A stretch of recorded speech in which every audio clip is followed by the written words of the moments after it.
hari ini gaji yang kita rasakan misalkan ya 8 juta, itu nilainya tuh nggak 8 juta realnya, tadi bener ya 6,5 gitu. Atau misalkan teman-teman yang UMR gitu kan, yang UMR jangan merasa besar, padahal nilainya tuh sebenarnya setaranya tuh nggak segitu gitu. Karena ada rumusnya nih Zud. Oh, gimana tuh rumusnya? Jadi gue punya rumus, ada namanya nilai saat ini gitu ya.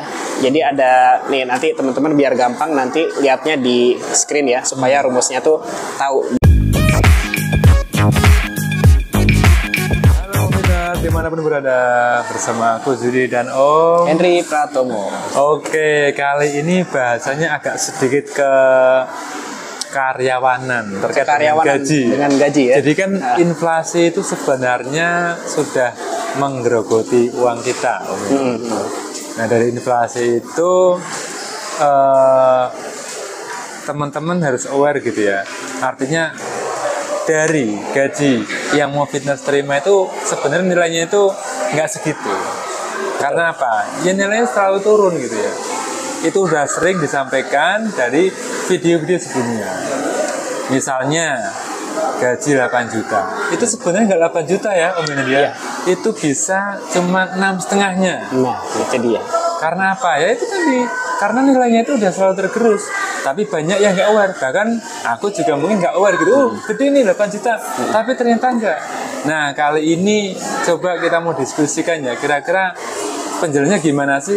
Kok gaji seperti itu? Apakah kita perlu menyisihkan gitu ya sebagian dari gaji kita itu untuk diinvestasikan ke emas yang nilainya stabil?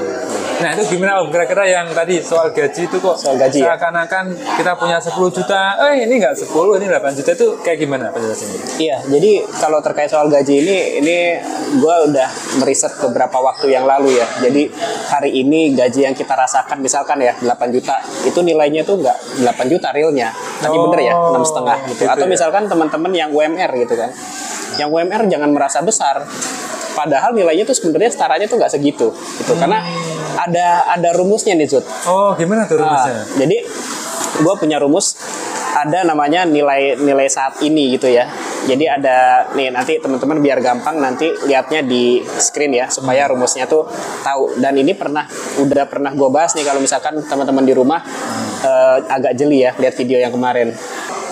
Nah, sekarang kita masuk ke rumusnya ya. Iya, nah, gimana tuh? Rumusnya itu nilai setara sama dengan uang saat ini dibagi 1 ditambah inflasi pangkat T. T itu tahun ya. Jadi gue kalau untuk menghitung seperti ini, flashback ke belakang itu gak usah terlalu banyak deh, 5 tahun aja ya, 5 tahun ke belakang. Jadi rumusnya kayak gini nih. Misal pakai gaji yang 8 juta ya, nanti disesuaikan aja sama teman-teman gajinya berapa, ntar dimasukin sesuai rumus. Misal gaji kita saat ini 8 juta, kita masukin ya rumusnya ya.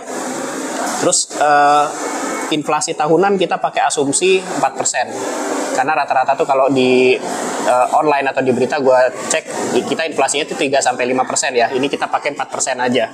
Jadi dari 4% itu atau setara 0,04 dalam desimal ya. T itu tahun, tadi yang gue bilang kita pakai 5 tahun ke belakang aja. Jadi caranya tambahkan 1 ke tingkat inflasi. Jadi gini, 1 ditambah 0,04 sama dengan 1,04. Yeah.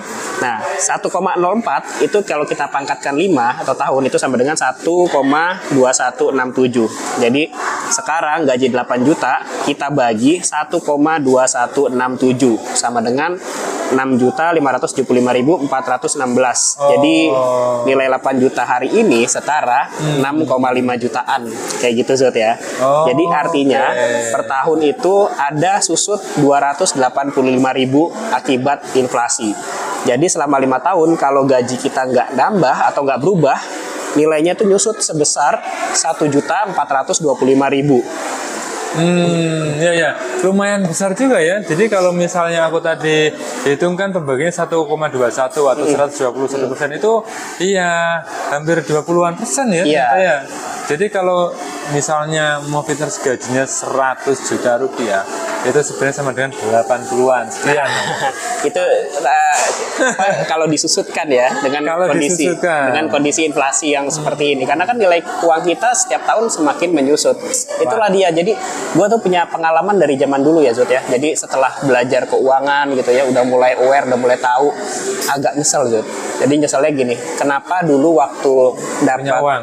Iya, waktu punya uang, waktu awal bekerja, kita kan fresh grad nih, fresh grad baru punya uang, kenapa nggak kepikiran untuk beli emas? Nggak kepikiran. Iya, jadi karena gini, kenapa gua patokin sama anak-anak yang baru dapat pekerjaan ya, fresh grad, karena cenderung anak-anak seperti itu belum punya keperluan yang banyak nih Zut. Iya, benar. Belum punya pikiran yang besar gitu ya. Kalau lulus itu kepikirannya itu hura-hura, itu yang atau kalau nggak biasanya ya Om Hendri ya, investasinya adalah ke orang tua. Jadi dia ngasihkan sebagian uangnya ke orang tua. Ada yang seperti itu. Jadi ya ini beda-beda versi ya. Jadi kalau dari pengalaman gue, harusnya gue dulu bisa menginvestasikan separuh gaji gue ya.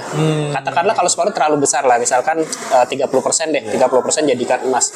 Hari ini itu akan sangat bermanfaat banget tuh. Iya, aku juga agak menyesal juga ya, dulu nggak begitu terbuka sih informasi seperti ini yang ada. Ya sudah, uang ditabung, selesai. Iya, selesai. Jadi sebenarnya ada hal-hal yang menabung tuh baik gitu ya. Tapi kalau caranya salah, hasilnya ya seperti ini. Jadi kita punya uang, nilainya semakin menyusut, dan kalau kita nabung-nabung terus seperti biasa aja ya, nabung uang kertas seperti itu, ya lama-lama nilainya berkurang gitu. Jadi sebenarnya kalau dari edukasi kita hari ini, sebenarnya gue mau kasih tahu juga nih, ada beberapa hal kenapa sih kita itu harus nabung emas gitu ya, karena ada beberapa sub hal-hal yang nilainya itu semakin menyusut. Jadi nggak hanya ini, tadi kita bahasnya soal gaji ya. Nih, nah sekarang ada bahasan yang lain lagi. Ini cukup menarik dan teman-teman harus lihat nih fakta dan data yang akan saya sampaikan. Nah ya, jadi sebenarnya boleh dikatakan darurat gaji. Iya. Karena gajinya itu kan berkurang gitu ya. Penambahan gaji setiap tahun itu kalah dengan inflasi. Bahkan ada, aku kemarin baca, sudah 3 tahun dia di perusahaan industri teknologi gitulah ya, itu nggak mengalami kenaikan 3 tahun. Padahal harusnya kan 5%, 15% itu nggak ada. Jadi bagi Moviters yang memiliki gaji yang lumayan atau nggak lumayan, coba untuk disisihkan sebagian ya untuk beli emas. Gimana Mbak Hendri? Mungkin ada gambarannya ya? Gambarannya gini, tadi gitu ya. Gue mau lanjut yang ke penjelasan gue ya. Jadi kenapa sih memang kita harus nabung emas itu, karena banyak banget hal-hal yang dulunya murah gitu ya, harus gramasinya juga bisa lebih kecil, sekarang udah tinggi banget harganya seperti itu ya. Nah contohnya kayak gini. Nah terkait ini gue ada 4 poin nih Zut ya. Jadi yang pertama itu kayak gue kasih gambaran nih, anak-anak zaman sekarang, anak Gen Z itu kan susah punya rumah ya. Ya pasti susah karena nilainya tinggi banget. Nah ini terkait dengan soal rumah. Tahun 1970 uang 5 juta itu bisa beli rumah loh, dimana itu setara 148 gram. Pada waktu itu harga emas masih 35.000 per gramnya. Tahun 2023 berarti ini ya 55 tahun yang lalu. Iya. Jadi gini, sekarang gue pakainya masih turun dikit deh ya, biar nggak terlalu tinggi banget. Jauh banget tadi itu. Iya. Tahun 2023 rumah tuh rata-rata tuh udah di kisaran 1 miliar gitu ya. Jadi kurang lebih setara 1.000 gram atau 1 kilogram emas. Jadi harga emas waktu itu masih di 1 jutaan lah gitu ya. Nah dari data ini, dalam rupiah harga rumah ini naik 200 kali lipat, tapi dalam emas hanya naik sekitar 7 kali lipat. Jadi di sini inflasinya tuh udah kelewat tinggi banget ya.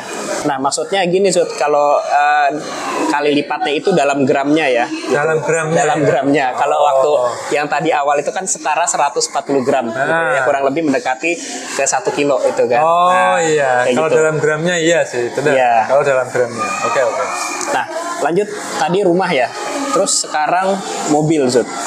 Mobil itu kalau dulu ya Toyota Kijang tahun 1980 itu harganya 4 jutaan gitu ya, setara 133 gram emas dengan harga emas waktu itu 30.000 per gramnya gitu ya. Tahun 2023 itu mobil Kijang ya, harganya sekitar 300 jutaan gitu ya, 300 juta lebih ya, yang seri paling rendah lah gitu. Nah itu setara 300 gram emas dengan harga emas 1 gramnya 1 jutaan.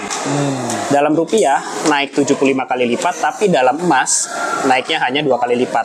Itu gramnya ya, yang tadi ya. Nah terus lanjut lagi nih Cut. Yang ketiga nih, harga beras 1 kilogram. Oke. Nah, harga beras 1 kilogram itu tahun 1970 Rp25, setara 0,0007 gram emas gitu ya. Dengan harga emas sekitar 35.000 per gram tahun 2023, sama dengan itu nilainya itu 15.000, setara 0,015 gram emas gitu ya. Dengan harga emas 1 gramnya itu masih sama, masih di 1 jutaan gitu ya. Dalam rupiah naik 600 kali lipat, tapi dalam emas hanya naik sekitar 20 kali lipat. Gitu. Nah, yang terakhir nih, yang keempat ya. Kita coba lihat pertumbuhan harga emas nih dari tahun ke tahun ya, ini agak lengkap-lengkap dikit ya. Tahun 1970 35.000, tahun 1990 40.000, tahun 2000 75.000, tahun 2010 350.000, dan tahun 2023 itu 1 jutaan. Jadi emas itu naik drastis dalam rupiah, membuktikan bahwa rupiah mengalami inflasi yang cukup besar. Gitu. Oke.